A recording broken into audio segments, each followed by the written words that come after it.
Hello friends, how are you? I hope guys you are good. और friends, आज की इस वीडियो में हम क्रिया के बारे में डिस्कस करेंगे। क्रिया से रिलेटेड जितने भी आपके क्वेश्चन बनते हैं, कितनी तरीके के क्वेश्चन पूछे जाते हैं, कौन कौन सी क्रियाएं हैं, अर्थ के आधार पर, रचना के आधार पर, कर्म के आधार पर, प्रयोग के आधार पर, सभी को हम डिस्कस करेंगे। इसके बाद में आपके सामने यहाँ क्विज के क्वेश्चंस होंगे, इनके बारे में चर्चा करेंगे। जब आप पूरी तरीके से क्रिया को पढ़ लेंगे उसके बाद आप देखना क्विज को आप कितने इजीली सॉल्व कर देते हैं। जिन लोगों का मॉर्निंग में गलती हुआ था, बिल्कुल फ्रस्ट्रेट ना हो, अपने माइंड को बिल्कुल प्रेशर में ना लाएं, बिल्कुल मौज मस्ती के साथ में पढ़ाई करें। आप ध्यान रखना कि एक खुश रहने वाला व्यक्ति सफल जरूर होता है, भले ही कोई सफल व्यक्ति खुश हो या ना हो। सफलता होने के बाद भी कई लोग खुश नहीं दिखाई देते, लेकिन जो खुश रहते हैं उनको सफलता जरूर मिलती है।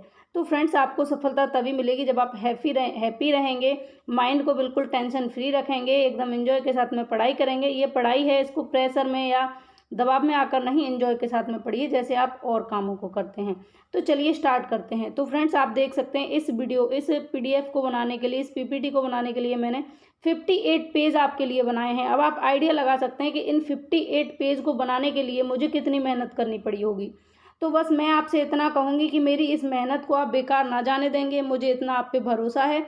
आप लोग ज़्यादा से ज़्यादा इस वीडियो को शेयर करिए और लाइक शेयर जरूर करें। चैनल फर्स्ट टाइम अगर विजिट करें तो सब्सक्राइब करें। आप लोगों की सब्सक्राइब की संख्या अभी मुझे इतनी दिखाई नहीं दे रही, लेकिन मुझे आप पे पूरा ट्रस्ट है कि आप कुछ भी कर सकते हैं। तो चलिए स्टार्ट कर लेते हैं अपनी वीडियो को। क्रिया टॉपिक है आज का हमारा, ठीक है। अब रचना या कर्म के आधार पर क्रिया के भेद आपसे पूछे जाते हैं। अब मैं ये तो बताऊंगी नहीं आपको कि क्रिया क्या है। आप सभी जानते हैं कि क्रिया क्या होती है कि जहाँ पर किसी कार्य का करना या होना पाया जाता है वो क्रिया होती है, ठीक है। तो सभी को पता है क्रिया क्या है। अब हम सीधा बात करते हैं।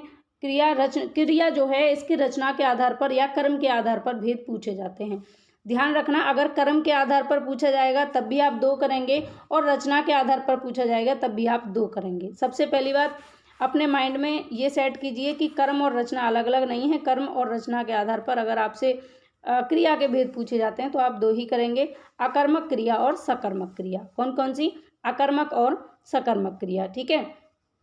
आप सभी जानते हैं अकर्मक क्या होता है, जिसमें कर्म नहीं होता, ठीक है। सकर्मक क्या होगा? जिसमें कर्म होगा, ठीक। अब चलिए आगे बढ़ते हैं। इतनी बात आपको क्लियर हुई तो आगे चलिए। अकर्मक क्रिया की पहचान। अकर्मक क्रिया की पहचान के लिए आपके लिए मैंने यहाँ पर 5 पॉइंट रखे हैं। अगर आप इन 5 पॉइंट को अपने माइंड में उतार लेते हैं, अब मैं आपसे ये कहती हूँ कि आप या तो स्क्रीनशॉट लीजिए या नोट्स बनाइए खुद से अपने हाथ से, या फिर आपको मैं पीपीटी शेयर कर दूंगी हमारे टेलीग्राम चैनल पर, एक्सपर्ट ओपिनियन पर, तो वहाँ से भी आप पीडीएफ को बिल्कुल ईजिली प्राप्त कर सकते हैं। तो वाक्य में कर्म अनुपस्थित रहता है, किसमें? अकर्मक क्रिया में, क्योंकि अकर्मक क्रिया की पहचान करने के लिए मैं आपको यहाँ पर पॉइंट्स दे रही हूँ। वाक्य में कर्ता की प्रधानता रहती है। जब कर्म नहीं होगा तो किसकी प्रधानता होगी? कर्ता की। वाक्य में क्रिया के फल का प्रभाव सीधे कर्ता पर पड़ता है। वाक्य में जहाँ कार्य संपन्न होता है उसे आधार कहते हैं। वाक्य में क्या लगाने पर उत्तर प्राप्त नहीं होता, ठीक है। आकर्मक क्रिया में जब आप क्या लगाएंगे तो आपको उत्तर प्राप्त नहीं होगा। जैसे वह पढ़ता है, अब आप पूछेंगे वह क्या पढ़ता है, तो आपको कोई आंसर नहीं मिल रहा है कि क्या पढ़ता है, बस इतना पता है कि वह पढ़ता है। तो जब क्या लगाने पर आपका उत्तर नहीं मिलेगा तो कौन सी क्रिया होगी? अकर्मक क्रिया होगी। जब कर्म वाक्य में नहीं होगा तो कौन सी क्रिया होगी? अकर्मक क्रिया होगी। जब कर्ता की प्रधानता होगी तब कौन सी क्रिया होगी? अकर्मक क्रिया होगी। वाक्य में क्रिया के फल का सीधा प्रभाव किस पर पड़ेगा? कर्ता पर, तो कौन सी क्रिया होगी? अकर्मक क्रिया होगी। और वाक्य में जहाँ कार्य संपन्न होता है उसे आधार कहते हैं। ध्यान रखना कि हमारा जो कार्य है जहाँ संपन्न होगा उसे हम आधार कहेंगे, बेस कहेंगे, ठीक। और वाक्य में क्या लगाने पर उत्तर प्राप्त नहीं होता तो अकर्मक क्रिया होती है। तो ये 5 पॉइंट्स आपको समझ में आ गए ना? अच्छे तरीके से आ गए होंगे, कोई बड़ी बात नहीं है इनको समझने में, सीधा सीधा आपके सामने लिखा हुआ है। अब बात कर लेते हैं इसके उदाहरण की। अभी हमने अकर्मक क्रिया के बारे में जाना कि इसको हम कैसे पहचानेंगे। अब हम इसके कुछ उदाहरण देख लेते हैं। जैसे राम पढ़ता है, अब आप देख रहे हैं कि राम क्या है? करता है, और क्रिया का सीधा प्रभाव किस पर पड़ रहा है? कर्ता पर पड़ रहा है। यहाँ कर्म नहीं है। राम क्या पढ़ता है? हमें नहीं पता, बस राम पढ़ता है। सीता गाती है, क्या गाती है? उत्तर नहीं मिल रहा। पक्षी आकाश में उड़ते हैं, क्या उड़ते हैं? नहीं मिल रहा उत्तर। मोर जंगल में नाचता है, क्या नाचता है? इसका भी आंसर नहीं मिल रहा। छात्र मैदान में खेलते हैं, क्या खेलते हैं, इसका भी आंसर नहीं मिल रहा। तो ये पांचों एग्जाम्पल किसके हुए? अकर्मक क्रिया के। किसके? अकर्मक क्रिया के। ठीक, किसके हुए? अकर्मक क्रिया के। और इनमें जो आपका क्रिया है, क्रिया के फल का सीधा प्रभाव किस पर पड़ रहा है? कर्ता पर पड़ रहा है। ओके, चलिए आगे बढ़ते हैं और अब बात कर लेते हैं सकर्मक क्रिया की। अकर्मक क्रिया को आपने जाना, अकर्मक क्रिया की पहचान आपने जानी, अकर्मक क्रिया के आपने उदाहरण जाने। अब बात करेंगे सकर्मक। सकर्मक से पता लग रहा है, सा मतलब पॉजिटिव, सकर्मक का मतलब जिसमें कर्म उपस्थित होता है। क्रिया के फल का प्रभाव जो है सीधे कर्म पर पड़ता है। अगर कर्ता मौजूद है तब भी, वाक्य में कर्ता मौजूद है उसके बावजूद भी क्रिया के फल का प्रभाव किस पर पड़ेगा? सीधा कर्म पर पड़ेगा, तब होगी सकर्मक क्रिया। वाक्य में कर्म उपस्थित रहता है। अकर्मक में कर्म अनुपस्थित था, लेकिन सकर्मक में कर्म उपस्थित रहेगा। क्या लगाने पर उत्तर प्राप्त होगा? कर्म की प्रधानता होगी। सीधी बात है, जब सकर्मक क्रिया है तो किसकी प्रधानता होगी? कर्म की होगी। अकर्मक में किसकी होगी? कर्ता की होगी। वाक्य में क्या लगाने पर उत्तर प्राप्त होगा? सकर्मक में, और नहीं प्राप्त होगा अकर्मक में। ठीक है, अब बात कर लेते हैं सकर्मक क्रिया के उदाहरण। सकर्मक क्रिया के उदाहरण कौन कौन से हैं? यहाँ 5 उदाहरण मैं आपके लिए लेकर आई हूँ, तो आप अन्य उदाहरण अपनी तरफ से भी बना सकते हैं। जैसे मोहन ने पुस्तक पढ़ी। अब आप क्या लगा के आंसर निकालिए। मोहन ने क्या पढ़ी? तो मोहन ने पुस्तक पढ़ी। ठीक है, सीता पतंग उड़ाती है। सीता क्या उड़ाती है? पतंग उड़ाती है। छात्र मैदान में पतंग उड़ाते हैं। छात्र मैदान में क्या उड़ाते हैं? तो छात्र मैदान में पतंग उड़ाते हैं। बच्चे गाना गाते हैं। बच्चे क्या गाते हैं? गाना गाते हैं। राधा क्रिकेट खेलती है। राधा क्या खेलती है? क्रिकेट खेलती है। तो ये पांचों एग्जाम्पल किसके हुए? सकर्मक क्रिया के एग्जाम्पल्स आपके सामने हैं। ठीक है, पहचान जान ली आपने और एग्जाम्पल्स भी जान लिए। अब बात करते हैं अर्थ या प्रयोग के आधार पर क्रिया के भेद।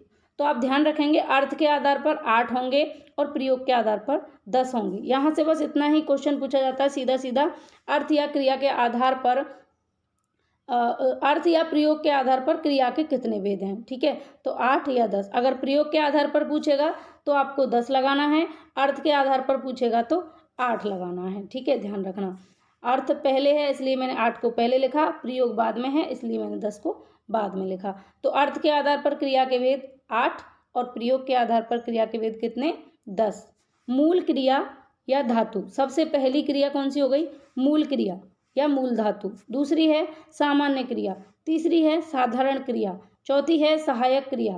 पांचवी है संयुक्त क्रिया। छठवीं है पूर्वकालिक क्रिया। सातवीं है प्रेरणार्थक क्रिया। आठवीं है द्विकर्मक क्रिया। नौवीं है नाम धातु क्रिया और 10वीं है क्रियार्थक संज्ञा। ठीक है, तो ये 10 मैंने आपके सामने यहाँ क्रिया रखी हैं अर्थ और प्रयोग के आधार पर। ठीक है, अब इनको एक एक करके डिटेल में जानेंगे। जैसे मूल क्रिया है, मूल धातु है। अब आप जानते हैं मूल धातु क्या होती है, जैसे लिख, खा, हंस, गा, जा, है ना, पी, रो, तो ये सारी क्या हैं? धातुएं हैं। मूल रूप है इनका, क्रिया का मूल रूप है क्या? धातु। सामान्य क्रिया और साधारण क्रिया में आपको कन्फ्यूजन है, जो कन्फ्यूजन आपकी अभी बिल्कुल दूर होने वाली है। साधारण क्रिया और आपकी सामान्य क्रिया के अंदर जो भी आपकी कन्फ्यूजन है बिल्कुल अभी दूर होने वाली है। तो मूल क्रिया क्या हुई? जो धातु का मूल रूप होगा। ठीक है, खा, पी, खेल, हंस, गा, लिख, रो, ये सब। सामान्य क्रिया क्या होगी? जब धातु में हम ना जोड़ेंगे। साधारण क्या होगी? जब धातु में हम कर जोड़ेंगे। सहायक क्रिया क्या होगी? जब मूल जो धातु है या मूल क्रिया है उसमें ता, ती, ते, था, थी, ते, चुका, हा, ही, हे और होगा, होगी, हो गई, ये सब जोड़ेंगे। संयुक्त क्रिया की अगर बात करेंगे तो संयुक्त क्रिया में क्या होगा? यहाँ पर 2 क्रियाएं होंगी। कितनी क्रियाएं होंगी? 2 क्रियाएं होंगी और साथ में एक क्रिया शुरू होगी और एक समाप्त होगी। 2 क्रिया होंगी। ठीक है, और पूर्वकालिक क्रिया में क्या होगा? पूर्वकालिक क्रिया में इसमें भी क्या होगा? 2 काम होंगे, एक पहले हो जाएगा और एक बाद में जारी रहेगा। ठीक है, एक पहले हो जाएगा वो पूर्व में हो जाएगा और फिर जारी, एक दूसरा जारी रहेगा। प्रेरणार्थक क्रिया कौन सी होती है? जिसमें हम किसी को प्रेरित करके दूसरे व्यक्ति से काम करवाते हैं। द्विकर्मक में क्या होता है कि कोई भी काम होता है ना, वो 2 कर्ताओं के बीच में संपन्न होता है। 2 कर्ता, एक ये, इनके बीच में जो काम संपन्न होगा वहाँ द्विकर्मक क्रिया होगी। नाम धातु क्रिया की अगर हम बात करें, यहाँ से भी क्वेश्चन बहुत पूछा जाता है, प्रेरणार्थक से भी क्वेश्चन बहुत पूछा जाता है। तो नाम धातु क्रिया क्या कौन सी होती हैं, जो संज्ञा, क्रिया, सर्वनाम, विशेषण इन शब्दों से बनाई जाती हैं, वो नाम धातु क्रिया होती हैं। ठीक है। और क्रियार्थक संज्ञा कौन सी होंगी, जो संज्ञा और क्रिया दोनों अर्थों में प्रयोग होती हैं, वो क्रियार्थक संज्ञा होती हैं। इसीलिए इसका नाम भी क्रियार्थक संज्ञा है, क्योंकि ये संज्ञा और क्रिया दोनों ही अर्थों में प्रयोग होती हैं। तो चलिए आप पहली नंबर से मूल क्रिया या धातु से हम स्टार्ट करते हैं। मूल क्रिया या धातु। क्रिया का सबसे छोटा रूप मूल क्रिया अर्थात धातु कहलाता है। जैसे मैंने अभी आपको बताया कि क्रिया का सबसे छोटा रूप, जैसे लिख, तो लिख से आप बहुत सारे बना सकते हैं, जैसे लिखना, लिख कर, लिखवाना, लिखवाया, है ना, लिखाना, तो बहुत अलग अलग बनाएंगे, लेकिन मूल क्या है, लिख। जैसे हंस, हंसना, हंसकर, है ना, हंसवाया, तो अलग अलग फिर अन्य क्रियाएं आप बना लेंगे, लेकिन मूल क्रिया क्या होगी, ये मूल क्रिया होगी जो क्रिया का सबसे छोटा रूप होता है। खा, पी, खेल, हंस, इससे छोटा रूप आप इसे नहीं कर सकते। जो सबसे छोटा रूप होगा क्रिया का वो क्या होगा, मूल क्रिया अर्थात धातु कहलाएगा। जैसे संस्कृत में धातुएं होती हैं, वो सभी मूल क्रियाएं या धातु हैं। ठीक। अब हम बात करेंगे आगे सामान्य क्रिया की। तो सामान्य क्रिया कौन कौन सी होती हैं, देखिए। सामान्य क्रिया की पहले आप पहचान देखेंगे। मूल क्रिया का ना अंत वाला रूप, जो मूल क्रिया है, जैसे लिख, अब इसमें ना अंत होना चाहिए, लिखना।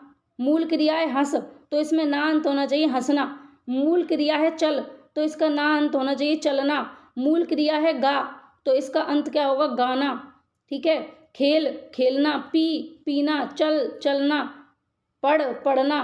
तो ये सारी क्रियाएं कौन सी होंगी, सामान्य क्रियाएं। यहाँ पर धातु में ना जोड़ देंगे। धातु में क्या जोड़ेंगे, ना। आपको इतना ध्यान रखना है। सामान्य, अब आपको मैं ट्रिक बताती हूँ। देखिए सामान्य में क्या है, यहाँ ना है। सामान्य में क्या है, ना। अब आपको बस इतना ध्यान रखना है कि धातु में हमें क्या जोड़ना, ना, क्योंकि सामान्य में हमारे में ना आ रहा है, इसलिए हम धातु में क्या जोड़ेंगे, ना। तो कौन सी क्रिया बन जाएगी, सामान्य क्रिया। जैसे खाना, पीना, खेलना, हंसना, चलना, गाना, लिखना, पढ़ना, रोना, कूदना, ये सारी क्रियाएं कौन सी हो गई, सामान्य क्रियाएं। इतना ध्यान रखेंगे, सामान्य में ना है, इसलिए हमें मूल धातु में ना जोड़नी है, बात खत्म। ठीक। मूल धातु में क्या जोड़नी है, ना, क्योंकि सामान्य में हमारे में ना है। इतना सा ध्यान रखना है बस। मूल धातु में ना जोड़ेंगे तो सामान्य क्रिया हो जाएगी। अब बात करेंगे साधारण क्रिया की, जहां आपको कन्फ्यूजन थी इन दोनों के बीच में। तो क्रिया की समाप्ति वाला रूप ये होता है। कौन सा रूप होता है, क्रिया की समाप्ति वाला रूप। मूल क्रिया में कर जोड़कर, ठीक है, मूल क्रिया में कर जोड़कर, धातु प्लस कर बराबर सामान्य क्रिया। अब आप देखिए, यहाँ हमने सामान्य की बात की थी, तो वहां पर ना था, तो हमने ना जोड़ दिया। अब यहाँ साधारण में आपको क्या दिखाई दे रहा, रा, तो आप क्या जोड़ देंगे, कर। क्या जोड़ देंगे, कर। ठीक। या फिर इतना ध्यान रखें कि धातु में ना जोड़ेंगे तो सामान्य क्रिया, धातु में कर जोड़ेंगे तो साधारण क्रिया। इसको सही कर लीजिए। यहाँ पर साधारण होगा, क्या होगा, साधारण क्रिया। ठीक है।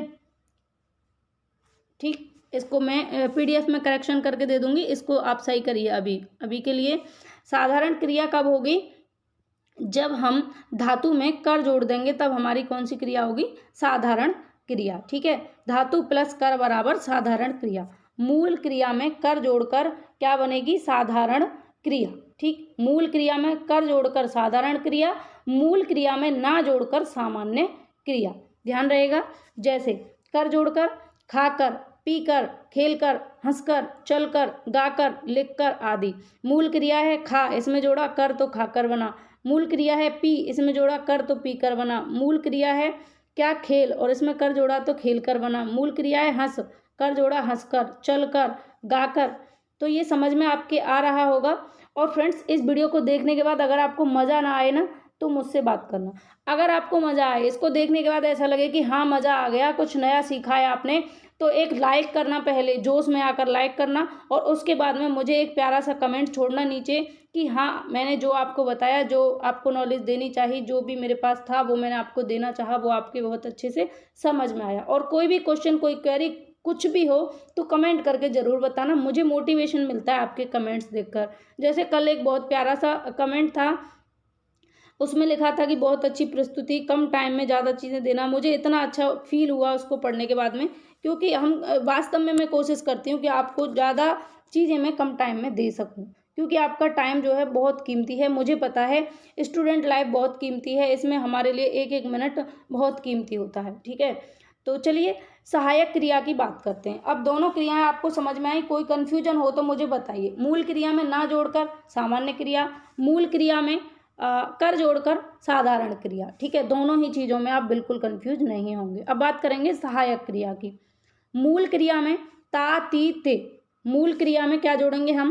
ता ती ते। मूल क्रिया में हैं हो हूँ, मूल क्रिया में चुका चुकी चुके, मूल क्रिया में था थी थे, मूल क्रिया में रहा रही रहे। तो हमें जो हमारी मूल क्रिया है यानी धातु है, उसमें हम ता ती ते जोड़ देंगे, हैं हो हूँ जोड़ देंगे, चुका चुकी चुके जोड़ देंगे। जैसे वह खाता है, वह चलता है, वह खा चुका है, वह खा चुकी है, वह जा चुका है, वह आ चुका है। ठीक है, और वह खाता है, वह जाता है, वह नहाता है। ठीक, तो ये सब क्या हो जाएंगी फिर हमारी सहायक क्रियाएं। जैसे हम जितने भी सेंटेंसेस बनाते हैं उसमें आप देखते ही हैं कि वह खा चुका होगा, वह चल चुकी होगी, वह नाच चुका होगा, वह आ चुका होगा, वह गा रहा होगा, वह खा रहा होगा। ठीक है, तो ये सारे शब्द हम जोड़कर क्या बनाएंगे? सहायक क्रिया यहाँ पर हमारी बन जाएगी। मूल क्रिया में इनको जोड़कर हम कौन सी क्रिया बना देंगे? सहायक क्रिया हम बना देंगे। आगे बढ़ते हैं और बात करते हैं संयुक्त क्रिया की। संयुक्त क्रिया जहाँ दो क्रिया एक साथ शुरू हों और एक साथ समाप्त हों। संयुक्त क्रिया कब होगी? जब हमारी दो क्रियाएं होंगी, एक साथ शुरू होंगी और एक साथ ही समाप्त होंगी। दोनों का एक साथ अटैक होगा, शुरू भी एक साथ होंगी और समाप्त भी एक साथ होंगी। तब कौन सी क्रिया होगी? संयुक्त क्रिया हमारी हो जाएगी। जैसे एग्जाम्पल्स हैं यहाँ आपके सामने। जैसे वह दौड़ते दौड़ते थक गया, दौड़ रहा था, दौड़ते दौड़ते क्या हुआ? थक गया। तो दोनों क्रियाएं एक साथ शुरू हुई और एक साथ ही समाप्त हुई। वह उसे अचानक मार बैठा, वह उसे अचानक मार बैठा। तो मारना और बैठना दोनों क्रियाएं एक साथ हुई हैं। दौड़ना और थकना दोनों क्रियाएं एक साथ शुरू हुई और एक साथ ही समाप्त हुई हैं। दाल में घी डाल देना, तो डालना और देना दोनों क्रियाएं एक साथ हुई। डालना और देना, डालना भी क्रिया है और देना भी क्रिया है। तो दोनों क्रियाएं जब एक साथ शुरू होकर एक साथ समाप्त होती हैं तब कौन सी क्रिया होगी? संयुक्त क्रिया वहाँ पर हो जाएगी। आगे बढ़ते हैं। पूर्वकालिक क्रिया। पूर्वकालिक क्रिया के लिए आपको ध्यान रखना है, जब दो क्रियाओं में से कोई क्रिया पहले समय में समाप्त हो और तो पहले समाप्त होने वाली क्रिया पूर्वकालिक क्रिया कहलाती है, और दूसरी जारी जो क्रिया रहती है, कंटिन्यूअस जो क्रिया रहती है, उस क्रिया को हम समायिपिका क्रिया कहते हैं। ये ध्यान रखना है, अगर पूछ लिया जाए तो बता देना कि पूर्वकालिक क्रिया वो होगी जो पहले समाप्त हो जाएगी, लेकिन जो कंटिन्यूअस रहेगी, जारी रहेगी, उस क्रिया को हम क्या कहेंगे? समायिपिका क्रिया कहेंगे। ठीक है, तो ये पूर्वकालिक क्रिया की पहचान है। जैसे एग्जाम्पल्स हैं यहाँ, इनसे आपको और क्लियर हो जाएगा। जैसे मैं सुबह उठकर गर्म पानी पीता हूँ। मैंने क्विज में भी ये क्वेश्चन रखा था।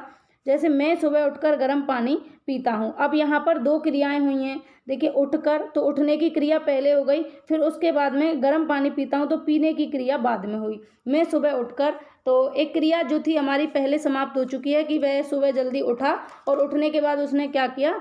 पानी पिया। तो सुबह उठकर गर्म पानी पीता हूँ, तो इसमें क्या हुआ कि पहले एक क्रिया समाप्त हो चुकी, उठने की क्रिया पहले समाप्त हो चुकी है, तो इसको क्या कहेंगे? हम पूर्वकालिक क्रिया कहेंगे। लेकिन उसके बाद में गर्म पानी पीता हूँ, अगर ये क्रिया जारी रहती है, उसके बाद ये वाली क्रिया कौन सी हो जाती है?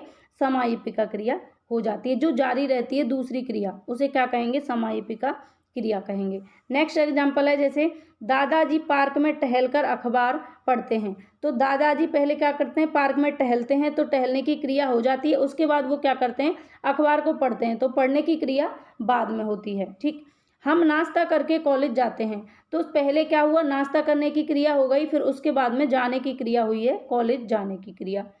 अगला एग्जाम्पल है, आप रात को दूध पीकर सोते हो।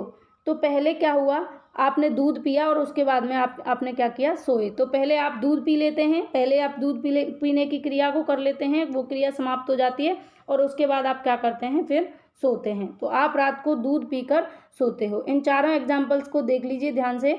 मैं सुबह उठकर गर्म पानी पीता हूँ, दादाजी पार्क में टहलकर अखबार पढ़ते हैं, हम नाश्ता करके कॉलेज जाते हैं, आप रात को दूध पीकर सोते हो। ये एग्जाम्पल्स जो मैं आपके लिए लेकर आई हूँ, आप इनको गूगल पे सर्च करिएगा, ये आपको नहीं मिलेंगे, क्योंकि ये खुद से बनाए हुए एग्जाम्पल्स हैं, ये कहीं से कॉपी करके लाए हुए एग्जाम्पल्स नहीं हैं। ठीक है, आगे है प्रेरणार्थक क्रिया। प्रेरणार्थक क्रिया यहाँ से भी बहुत क्वेश्चन पूछे जाते हैं, पूर्वकालिक से भी पूछे जाते हैं, सभी से पूछ लिए जाते हैं। लेकिन जैसे प्रेरणार्थक क्रिया है, नाम धातु क्रिया है और संज्ञार्थक संज्ञा है, इनसे बहुत क्वेश्चन पूछे जाते हैं। अकर्मक, सकर्मक, द्विकर्मक, तो इनको आप ध्यान से पढ़ेंगे। अब देखिए प्रेरणार्थक क्रिया, यहाँ आप फंसे थे, सुबह वाली क्यूज में आप यहाँ फंसे थे। इसमें क्या होता है, प्रेरणार्थक में दो कर्ता होते हैं। कितने कर्ता? दो कर्ता। कौन कौन से? एक प्रेरक कर्ता होता है और एक प्रेरित कर्ता होता है। क्योंकि जो प्रेरणार्थक क्रिया है हमारी, इसमें क्या होता है, हम किसी दूसरे व्यक्ति से काम करवाते हैं, खुद से ना करके दूसरे से करवाते हैं। जैसे मैं आपसे पढ़वाती हूँ, तो मैं पढ़ाने की क्रिया खुद ना करके आपसे करवा रही हूँ, ठीक है। तो इसमें दो कर्ता होंगे, एक तो वो होगा जो सामने वाले को प्रेरित करेगा करवाने के लिए, और दूसरा वो मैं हूँ और एक आप हैं। दो कर्ता हो गए, एक प्रेरक और एक प्रेरित। तो मैं प्रेरणा देने वाली अगर होंगी तो प्रेरक कर्ता होंगी, और आप मुझसे अगर प्रेरित होकर करते हैं काम तो आप प्रेरित कर्ता होंगे। तो प्रेरणार्थक क्रिया में कितने कर्ता होंगे? दो कर्ता होंगे, प्रेरक कर्ता और प्रेरित कर्ता, ठीक है। प्रेरक कर्ता क्रिया स्वयं ना करके दूसरे को प्रेरणा प्रदान करता है। जो क्रिया प्रेरक कर्ता के कहने पर प्रेरित कर्ता के द्वारा की जाए वह प्रेरणार्थक क्रिया कहलाती है। बात समझ में आई होगी। जैसे मैंने अभी आपको एग्जाम्पल दिया अपना, जैसे मैं खुद ना करके और आपको प्रेरणा दूं, आपसे करवाने की कोशिश करूं, और आप अगर प्रेरित होकर मेरी बात मानकर उस काम को करने के लिए तैयार हो जाते हैं, तो वहाँ कौन सी क्रिया हो जाएगी? प्रेरणार्थक क्रिया हो जाएगी। जैसे आपने अपनी मम्मी से कपड़े धुलवाए, आपने अपनी मम्मी से कपड़े धुलवाए। कपड़े आपने खुद ना धोकर किससे धुलवाए? मम्मी से आपने कपड़े धुलवाए। मालिक ने किसान से खेत जुतवाया, तो मालिक ने खेत को खुद ना जोतकर किससे जुतवाया? किसान से जुतवाया। तो ये एग्जाम्पल्स यहाँ आपके सामने हैं। चलिए आगे चलते हैं। द्विकर्मक क्रिया। अब द्विकर्मक क्रिया कौन सी होती हैं? जहाँ कोई क्रिया दो कर्ताओं के बीच में संपन्न हो। अब आप ध्यान रखना, एक तो आपके सामने होती है द्विकर्मक क्रिया। कौन सी? द्विकर्मक क्रिया। और एक होती है संयुक्त क्रिया। तो इनमें आपको अंतर पता होना चाहिए कि संयुक्त क्रिया क्या है और द्विकर्मक क्रिया क्या है। द्विकर्मक क्रिया में क्या होगा? कर्म दो होंगे, ठीक है, उन दोनों के बीच में काम संपन्न होगा, तब द्विकर्मक क्रिया होगी। संयुक्त क्रिया में क्या होगा? जहाँ पर संयुक्त क्रिया में जहाँ दो क्रिया होंगी और एक साथ शुरू होंगी और एक साथ ही समाप्त होंगी, ठीक है। संयुक्त क्रिया में दो क्रियाएं होंगी, एक साथ शुरू होंगी और एक साथ ही समाप्त होंगी। जबकि द्विकर्मक में जो कर्ता हैं वो दो होंगे। कर्ता क्या कौन कितने होंगे? दो होंगे। हाँ, अभी मैंने आपको शायद कर्म बता दिया, ध्यान रखना। कर्ता कितने होंगे? दो होंगे। क्योंकि आपको कर्मक देखकर आपको लग रहा हो कि दो कर्म होते हैं, लेकिन कर्म दो नहीं होते, कर्ता दो होते हैं। उन दोनों कर्ताओं के बीच में कोई क्रिया संपन्न होती है, ठीक है। जैसे माता जी ने बच्चों को खाने के लिए लड्डू दिए। अब देखो क्रिया माता जी और बच्चों के बीच में संपन्न हो रही है। किसके बीच में? एक कर्ता माता जी और एक बच्चे। तो माता जी ने बच्चों को खाने के लिए लड्डू दिए। रमेश ने सुरेश को 100 रुपये उधार दिए। तो रमेश और सुरेश इन दोनों कर्ताओं के बीच में क्रिया संपन्न हो रही है 100 रुपये उधार देने की। उसने बच्चों को पाठ पढ़ाया, तो उसके और बच्चों के बीच में क्रिया संपन्न हो रही है पाठ पढ़ने की। तो यहाँ पर कितने कर्ता होंगे? द्विकर्मक क्रिया में दो कर्ता होते हैं और उनके बीच में कोई काम संपन्न किया जाता है। और एक चीज़ और ध्यान रखनी है, ऐसे भी पूछा जाता है स्टेटमेंट देकर कि कोई क्रिया दो कर्ताओं की सक्रियता पर अगर निर्भर करती है तो हम उसे कौन सी क्रिया कहेंगे? तो उसे हम द्विकर्मक क्रिया कहेंगे। या ऐसे पूछ लिया जाए, दो कर्ताओं की उपस्थिति प्लस परस्पर एक दूसरे पर निर्भर करती है, एक दूसरे पर आश्रित रहती है, तो वो कौन सी क्रिया होती है? तब भी द्विकर्मक क्रिया होती है। और द्विकर्मक कर्ता को, जैसे यहाँ पर द्वितीय कर्ता को से संभावित किया जाता है, संबोधित या संपादित, जो भी आप कहें, संपादित किया जाता है। जैसे आप देख रहे हैं, जैसे दूसरा कर्ता है, ये ट्रिक है आपके लिए। जैसे पहला कर्ता माता जी हैं, दूसरा है बच्चे, तो बच्चे को लगाकर कि बच्चे को खाने के लिए लड्डू दिए। रमेश ने सुरेश को, ऐसे ही उसने बच्चों को। तो यहाँ पर जो दूसरा कर्ता होगा उसके साथ में को आएगा, यानी कि उसको को से संपादित किया जाएगा। तो कौन सी क्रिया होगी? द्विकर्मक क्रिया होगी। आगे बढ़ते हैं। नाम धातु क्रिया। 9वीं क्रिया है नाम धातु क्रिया। जो क्रिया संज्ञा सर्वनाम विशेषण शब्दों से बनाई जाए उसे हम नाम धातु क्रिया कहते हैं। ये क्वेश्चन भी रखा था, जो क्रिया संज्ञा सर्वनाम विशेषण शब्दों से बनाई जाएगी उसे हम क्या कहेंगे? उसे हम कहेंगे नाम धातु क्रिया। जैसे बतियाना, गरमाना, शर्माना, हिनहिनाना, घबराना, ठीक है। टर्राना, चिल्लाना, चिंघाड़ना, घुर्राना, ये सारी कौन सी क्रियाएं होंगी? नाम धातु क्रियाएं होंगी। जैसे एग्जाम्पल्स हैं आपके सामने, एग्जाम्पल्स हैं यहाँ आपके सामने। बच्ची रास्ते में बतियाते हैं, बच्चे रास्ते में बतियाते हैं। तो यहाँ पर बच्चे रास्ते में क्या करते हैं? बतियाते हैं। तो बात से क्या बना? बतियाना। पुलिस चोर को लतियाते हुए ले जा रही है। तो पुलिस चोर को कैसे ले जा रही है? लतियाते हुए, ठीक है।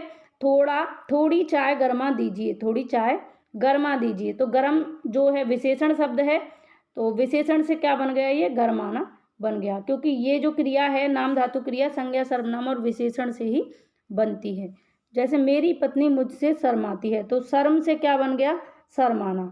तो यहाँ पर इसकी पहचान है कि ये क्रिया संज्ञा सर्वनाम और विशेषण शब्दों से बनाई जाती है। इसमें बतियाना, गुर्राना, घबराना, चिंगाड़ना, टर्राना, ये सारे एग्जाम्पल्स आ जाएंगे। अगली है और लास्ट, क्रियार्थक संज्ञा। क्रियार्थक संज्ञा जो संज्ञा और क्रिया दोनों अर्थ में प्रयोग हो। इसके नाम से ही आपको पता लग रहा है क्रियार्थक संज्ञा। तो ये संज्ञा के अर्थ में भी प्रयोग होगी और क्रिया के अर्थ में भी प्रयोग होगी। तो ये संज्ञा और क्रिया दोनों के अर्थ में प्रयोग होती है, तो क्रियार्थक संज्ञा होती है। क्रियार्थक संज्ञा क्रिया, ठीक है। जैसे यहाँ सोना सख्त मना है, तो ये सोने का, इस सोने का मतलब क्या है? सोने से, यानी स्लीप। तो यहाँ सोना सख्त मना है। ये सोना जो है सोने के लिए भी यूज हुआ, यानी स्लीपिंग के लिए। आजकल सोना बहुत महंगा हो गया है, तो ये सोना जो है ये स्लीप वाला सोना नहीं है, ये स्लीप वाला सोना नहीं है, ये क्या है? गोल्ड है, ठीक है, धातु है। तो ये क्रिया किसमें? संज्ञा के तरह भी हमने यूज कर ली और क्रिया की तरह भी यूज कर ली, ठीक। तो ये कौन सी होगी? जहाँ संज्ञा और क्रिया दोनों अर्थ में इसका प्रयोग हो जाएगा, तो कौन सी क्रिया हो जाएगी? क्रियार्थक संज्ञा। क्रिया प्लस अर्थक प्लस संज्ञा, ठीक है। यानी क्रिया और संज्ञा दोनों के अर्थ में अगर प्रयोग होगी तो कौन सी क्रिया हो जाएगी? क्रियार्थक संज्ञा हो जाएगी। आगे चलिए, अब बात करते हैं क्विज की। आज की जो क्विज थी इसको हम सॉल्व कर लेते हैं फास्ट, क्योंकि अब आपने डिस्कशन पूरा सुन लिया, कंप्लीट चीज़ों को पढ़ लिया और क्विज भी आपने सॉल्व की थी, तो अब आप इजीली आंसर करेंगे। मालिक ने किसान से हल चलवाया, वाक्य में कौन सी क्रिया होगी? प्रेरणार्थक, अकर्मक, सकर्मक या नाम धातु? अब मालिक हल को खुद ना चलाकर किससे चलवा रहा है? किसान को, तो प्रेरणार्थक क्रिया हो जाएगी। आगे बढ़ते हैं अगले क्वेश्चन की तरफ। निम्नलिखित में से कौन सी क्रिया में दो कर्ता होते हैं? अब बताइए कौन सी क्रिया ऐसी है जिसमें दो कर्ता होते हैं? ये आपको बताना। द्विकर्मक, प्रेरणार्थक, नाम धातु या इनमें से कोई नहीं। दो कर्ता होंगे, वो कौन सी क्रिया होगी? अब यहाँ ध्यान रखना कि कर्ता दो होंगे, लेकिन उनके बीच में अगर काम संपन्न किया जा रहा है कोई, तब हमारी द्विकर्मक क्रिया होती है। लेकिन दो कर्ता अगर हैं, कौन से? प्रेरक कर्ता और प्रेरित कर्ता, तब हमारी कौन सी क्रिया हो जाती है? प्रेरणार्थक क्रिया हो जाती है। आगे चलिए अगले क्वेश्चन की तरफ। पृथ्वीराज चौहान युद्ध लड़ता है, क्रिया कौन सी होगी? इस वाक्य में आपको क्रिया बतानी है कि पृथ्वीराज चौहान युद्ध लड़ता है, इसमें कौन सी क्रिया होगी? द्विकर्मक होगी, अकर्मक होगी, सकर्मक होगी या उपरोक्त सभी? अब आप इसमें क्या लगा कर देखिए, पृथ्वीराज चौहान क्या लड़ता है? तो आपको पता है क्या लड़ता है पृथ्वीराज चौहान? तो पृथ्वीराज चौहान युद्ध लड़ता है, तो कौन सी क्रिया हो गई ये? यहाँ पर आपके सामने कर्म उपस्थित है, तो कौन सी हो गई? सकर्मक क्रिया ये हो जाएगी। पृथ्वीराज चौहान क्या लड़ता है? तो पृथ्वीराज चौहान युद्ध लड़ता है। कैसी क्रिया ये हो गई? सकर्मक क्रिया आपके सामने ये हो जाती है। आगे बढ़िए। जहाँ किसी काम का करना या होना पाया जाता है उसे क्या कहते हैं? उसको हम क्रिया कहते हैं। नेक्स्ट क्वेश्चन आपके सामने। दाल को स्वाद बनाने के लिए दाल में घी डाल देना, उपयुक्त विकल्प का चयन कीजिए। तो दाल में घी डालना और देना दो क्रियाएं हो रही, तो यहाँ पर कौन सा आपके सामने ऑप्शन सही होगा? पूर्वकालिक क्रिया, संयुक्त क्रिया, सनातन क्रिया या भाववाचक क्रिया? तो भाववाचक हमने पढ़ा नहीं है, वैसे भाववाचक भी होता है।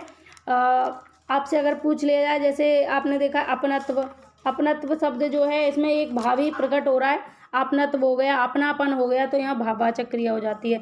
तो सनातन यहाँ होगी नहीं, तो यहाँ पर दो क्रियाएं होती हैं, डालना और देना। तो यहाँ डालना और देना दो क्रियाएं हो गई, तो इसमें कौन सी क्रिया होगी?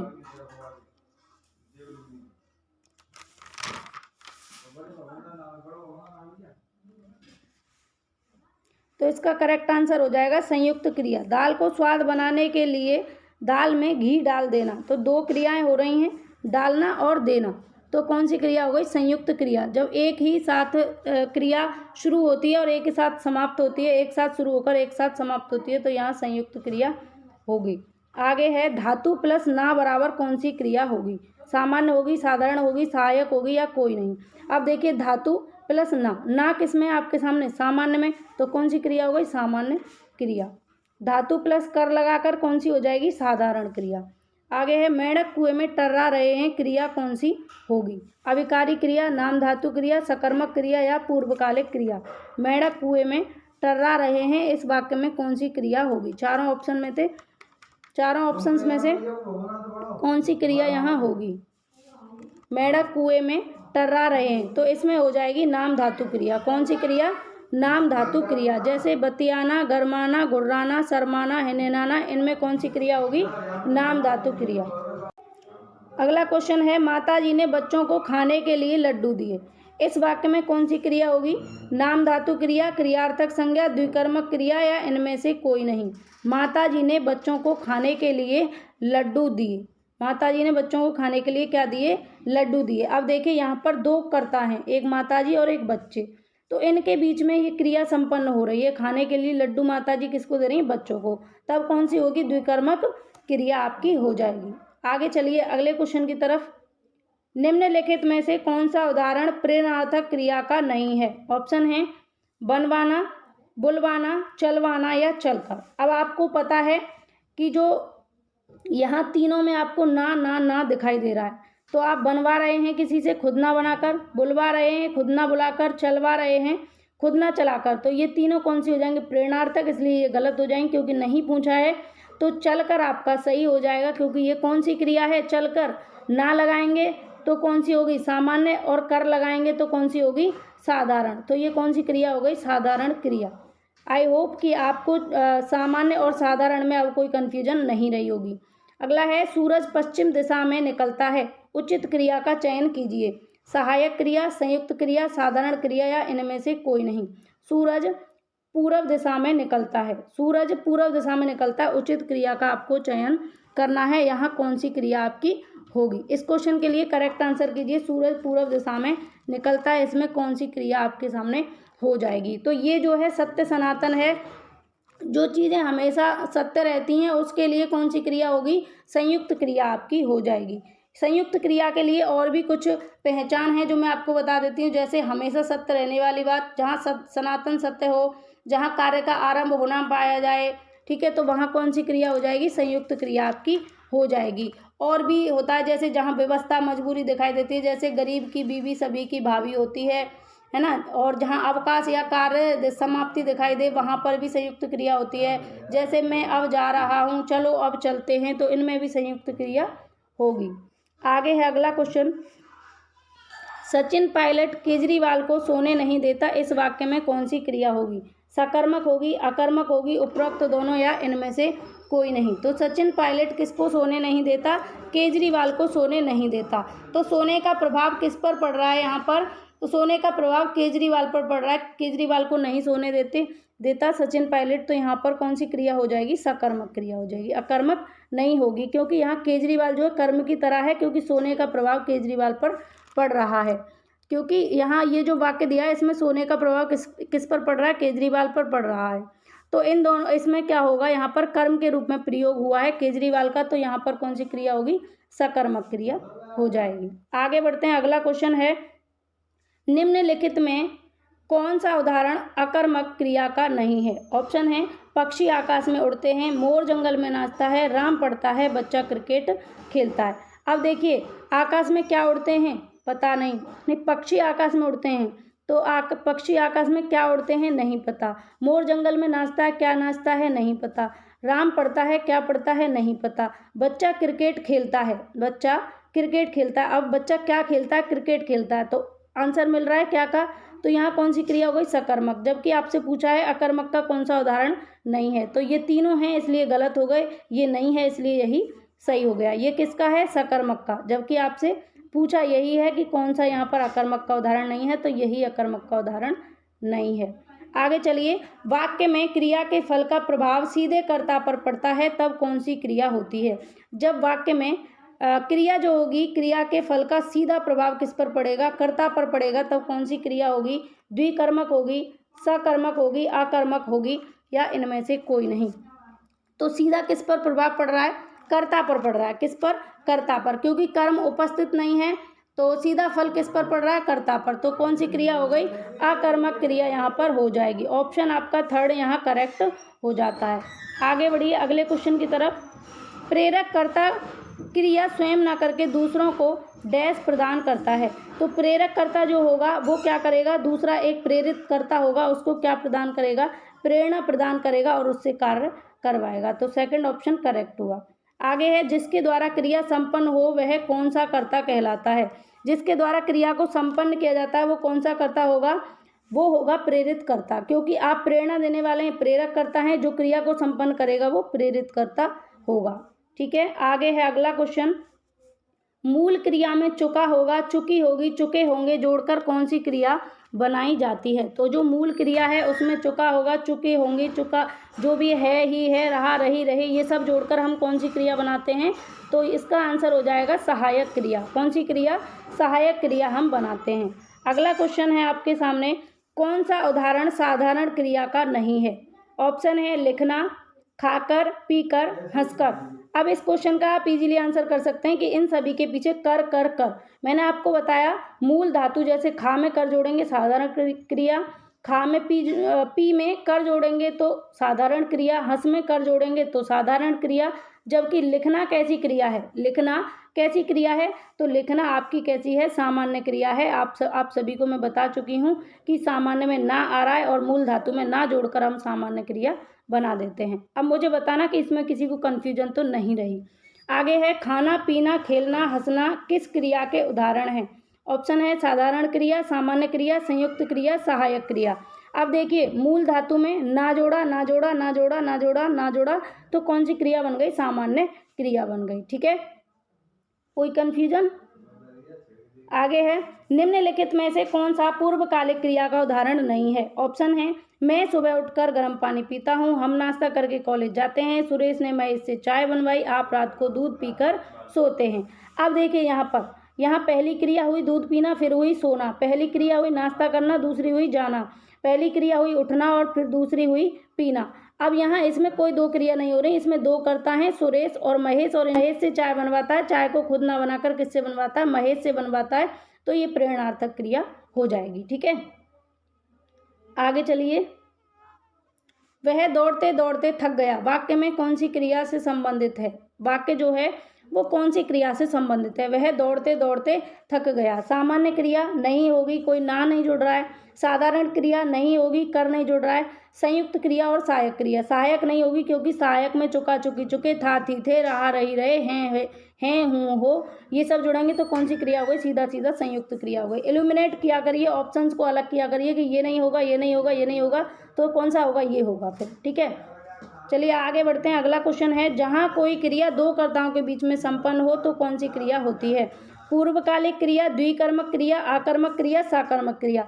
अकर्मक सकर्मक को बिल्कुल हटा दीजिए क्योंकि यहाँ दो कर्ताओं की तो बात होती ही नहीं है, पूर्वकालिक क्रिया होगी नहीं। कौन सी क्रिया हो जाएगी, द्विकर्मक क्रिया हो जाएगी। दो कर्ताओं के बीच में संपन्न होगी तो कौन सी क्रिया होगी, द्विकर्मक क्रिया हो जाएगी। ठीक है, पूर्वकालिक क्रिया में क्या होगा, दो होती हैं क्रियाएं, जो एक पहले समाप्त हो जाती है और दूसरी कंटिन्यूअस रहती है। अगला क्वेश्चन आपके सामने, जो क्रिया, संज्ञा और क्रिया दोनों अर्थ में प्रयोग हो उसके लिए कौन सा विकल्प उचित है। संज्ञा के अर्थ में भी और क्रिया के अर्थ में भी, दोनों के अर्थ में प्रयोग होने वाली क्रिया कौन सी क्रिया कहलाएगी। क्रियार्थक संज्ञा, प्रेरणार्थक क्रिया, साधारण क्रिया, या इनमें से कोई नहीं। जो संज्ञा और क्रिया दोनों के अर्थ में प्रयोग होती है वो कौन सी कहलाती है, क्रियार्थक संज्ञा। क्योंकि इसका मतलब भी यही है कि क्रिया प्लस अर्थक, क्रिया प्लस अर्थक प्लस संज्ञा। तो संज्ञा और क्रिया दोनों के अर्थ में अगर प्रयोग होने वाली क्रिया है तो कौन सी हो जाएगी, क्रियार्थक संज्ञा हो जाएगी। अगला क्वेश्चन है, जो क्रिया, संज्ञा, सर्वनाम, विशेषण शब्दों से बनाई जाए उसे क्या कहेंगे। क्रियार्थक संज्ञा, नाम धातु क्रिया, सहायक क्रिया या संयुक्त क्रिया। अब देखिए संज्ञा सर्वनाम विशेषण की बात है, संयुक्त क्रिया होगी नहीं, सहायक होगी नहीं। आप जानते हैं सहायक कैसे बनती है, रहा, रही, रहे, हा, ही, है, ये सारी चीज़ें लगाकर बनती है। अब आपके पास में दो ऑप्शन रह जाते हैं, कौन कौन से, क्रियार्थक संज्ञा और नाम धातु क्रिया। अब आपको पता है कि संज्ञा सर्वनाम इन सब से, जैसे बतियाना, घुर्राना, टर्राना, है ना, गुनगुनाना, हिनहिनाना, ये सारी क्रियाएं होती हैं। तो ये कौन सी क्रियाएं होंगी आपकी, कौन सी क्रियाएं होंगी ये आप बताएंगे। जल्दी से इस क्वेश्चन का आंसर कीजिए, ये कौन सी क्रिया के उदाहरण हैं। तो आपको बता दूं ये नाम धातु क्रिया के उदाहरण हैं। तो यहाँ सेकंड ऑप्शन आपका सही हो जाता है। नाम धातु क्रिया जो है संज्ञा सर्वनाम विशेषण इनसे बनती है। ठीक है, संज्ञा सर्वनाम विशेषण से बनने वाली क्रिया कौन सी होती है, नाम धातु क्रिया। अब इसको कैसे याद रखेंगे, जैसे मैंने आपको बताया था कल की वीडियो में कि संज्ञा का मतलब होता है नाम, संज्ञा का मतलब क्या होगा, नाम। अब आप ध्यान रखेंगे कि नाम धातु जैसे ही आएगी तो आप ध्यान रखेंगे कि जो संज्ञा सर्वनाम विशेषण से बनने वाली क्रिया है वो कौन सी है, नाम धातु क्रिया हो जाएगी। अगला क्वेश्चन है आगे, निम्न में से कौन सा नाम धातु क्रिया का उदाहरण नहीं है। कौन सा नाम धातु क्रिया का उदाहरण नहीं है, गरमाना, घबराना, चलवाया या बतियाना। अब देखिए गरमाना, गरम से गरमाना बना, घबराने से घबराना बना, और बात करने से बतियाना बना। अब यहाँ चलवाया, ये कौन सी क्रिया का उदाहरण है, ये तो प्रेरणार्थक क्रिया का उदाहरण है। खुद से ना चल कर और दूसरे से चलवाया, या खुद से ना चलाकर दूसरे से चलवाया। जैसे मालिक ने किसान से हल चलवाया, खुद ना चलाकर दूसरे से चलवाया, तो यहाँ प्रेरणार्थक क्रिया हो जाएगी। यही आपका करेक्ट आंसर है, क्योंकि नहीं आपसे पूछा है, बाकी सभी नाम धातु क्रिया के उदाहरण हैं। आगे बढ़ते हैं, निम्न में से कौन सी क्रिया में दो कर्ता होते हैं।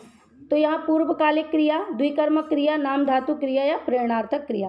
तो दो कर्ता कौन सी क्रिया में होंगे, आपको ध्यान रखना है, दो कर्ता प्रेरणार्थक क्रिया में होंगे। लेकिन ये पूछा जाए कि दो कर्ताओं के बीच में संपन्न होने वाली क्रिया, तब द्विकर्मक क्रिया हो जाएगी। आगे बढ़ते हैं, अगला क्वेश्चन, निम्न में से कौन सी क्रिया